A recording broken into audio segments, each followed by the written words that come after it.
Salut les devins, c'est Saikyo. Après un week-end extrêmement rythmé par Bleach et le nouvel animé Dragon Ball Daima, c'est Boruto, sa version manga, Boruto 2 Blue Vortex, qui nous donne de ses nouvelles. Le site officiel de l'univers Naruto Boruto vient de nous proposer une page extraite du chapitre numéro 15 de Boruto 2 Blue Vortex. Il est attendu pour ce 20 octobre 2024 officiellement sur Manga Plus, et je vous ai d'ores et déjà traduit en français cette page qui nous a été révélée. Elle met en son cœur la relation Boruto-Kawaki, et oui, après s'être échappé des prises de Konoha, Boruto devrait s'entretenir avec Kawaki. Cela peut être après une nouvelle confrontation physique, on ne le sait pas. A priori, Kawaki ne devrait pas tenter le diable, il sait à quel point il lui est inférieur. Cette discussion relativement posée pourrait avoir lieu après une forme de dispute entre les deux, c'est tout à fait possible, mais en l'état, Boruto dit « Quoi qu'il en soit, tu dois devenir plus fort ». Et il s'adresse à Kawaki qui est en train de l'écouter et de le regarder attentivement. Boruto poursuit en lui disant que Kawaki est le disciple de son père. Tu es donc, Kawaki, censé le libérer du sceau, en parlant de Naruto. Il ajoutera qu'idéalement un entraînement direct serait le mieux, mais ce n'est malheureusement pas possible à cet instant. Cela prendrait trop de temps, ce qui a le don d'intriguer Kawaki. Le fils de Naruto poursuit. Kawaki, ce que je vais te dire maintenant est une conclusion à laquelle tu parviendras probablement par toi-même. Si le résultat final est le même, ne perdons pas de temps. C'est pour cela que je vais te le dire. Boruto ne fait pas sa fameuse révélation à Kawaki dans cette page, et ce dernier lui dira « Attends, qu'est-ce que tu es en train de raconter ?»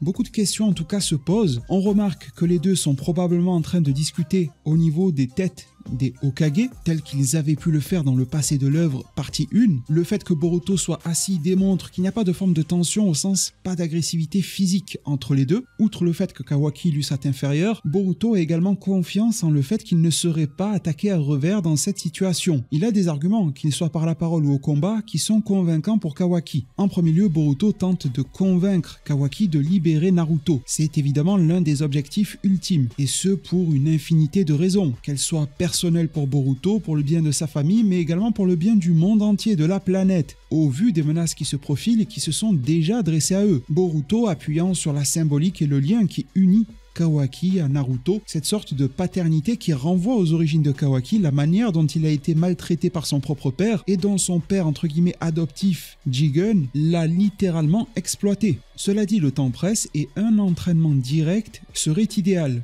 Malheureusement, il n'y a pas le temps pour cela. Constat direct que à minima Kawaki n'est pas suffisamment fort. Ce haut de page résonne donc à deux égards vis-à-vis de la venue de Masashi Kishimoto et Mikio Ikimoto, les auteurs en France dernièrement. Tout d'abord, le fameux visuel de Naruto. Je vous indiquais lors de mon précédent résumé de chapitre que cela pourrait avoir un lien vu que le visuel concernant Boruto s'est réalisé, concrétisé dans le chapitre numéro 14. Voir un Naruto libéré prochainement ne serait pas si déconnant que ça, mais bon, on sait à quel point Kawaki a la tête dure, cela dit. Secondo, on avait eu également en interview et conférence de presse des propos indiquant le fait que Kawaki obtiendrait sous relativement peu de temps une évolution de ses pouvoirs, une forme de power-up, probablement pas aussi élevée que Boruto, qui réalise d'absolues prouesses, et ce évidemment grâce à Kashin Koji. Mais en tout cas, les deux notions se retrouvent. À la fois le dessin de Masashi Kishimoto sur un Naruto libéré, portant les mêmes vêtements que dans le monde dans lequel il a été scellé, celui de Ishiki désormais Kawaki, et l'entraînement mènera directement aux améliorations de Kawaki, c'est évident.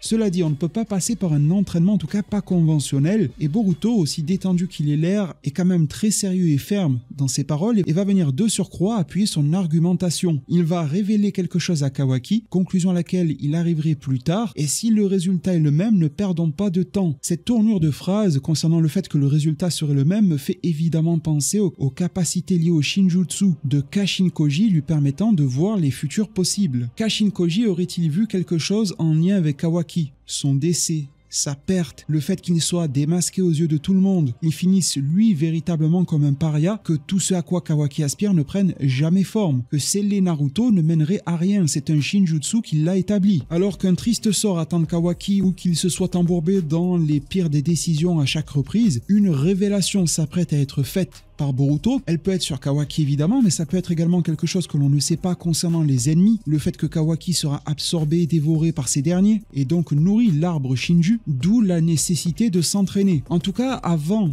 de pouvoir acquiescer à quoi que ce soit, Kawaki est interloqué, ce qui me met sur la piste du fait que les mots qu'ils ont pu échanger au préalable n'ont pas permis à Boruto de lui expliquer qu'il est en connaissance des futurs possibles, qu'il ne lui a pas encore dit qu'il est en lien avec quelqu'un possédant un Shinjutsu capable de lire dans l'avenir, par extension d'établir des stratégies dans le présent pour orienter la situation vers le meilleur des futurs. Ça a l'air d'être un point d'incompréhension de la part de Kawaki. Il lui dit « Mais attends, qu'est-ce que tu me blablates ici? Qu'est-ce que tu racontes ?» Il me semble que Boruto va devoir expliquer quelque peu l'origine de ses connaissances à Kawaki, peut-être pas tout, mais il devra évidemment convaincre, et même si tel est le cas, on sait à quel point Kawaki est imprévisible, peut changer de ligne, peut changer de stratégie, et ce sur un coup de tête. Il est largement capable de se dire que non, un Shinjutsu n'est pas en mesure de prévoir ce que seront ses agissements, pensées, évolutions, alors il est fort probable à mon sens que Kawaki et Boruto s'allient. J'en discutais avec vous en zone commentaire sous une précédente vidéo. Kawaki y a tout intérêt et je pense que Boruto a des informations qui pourraient faire frémir Kawaki quant à son avenir. Les deux frères vont s'allier à nouveau, mais jusqu'à quand? Du côté de Boruto, le risque de trahison est faible, mais malgré ses bonnes intentions, je ne peux accorder aucun degré de confiance à Kawaki. J'attends votre analyse en zone commentaire à ce sujet. Le pouce en l'air serait plus que bienvenu, merci vraiment pour tout, abonnez-vous, activez la cloche, c'est super important, je l'ai vu au travers de mon Jippo. Prenez tous extrêmement bien soin de votre futur, et à plus pour de prochains arts divinatoires.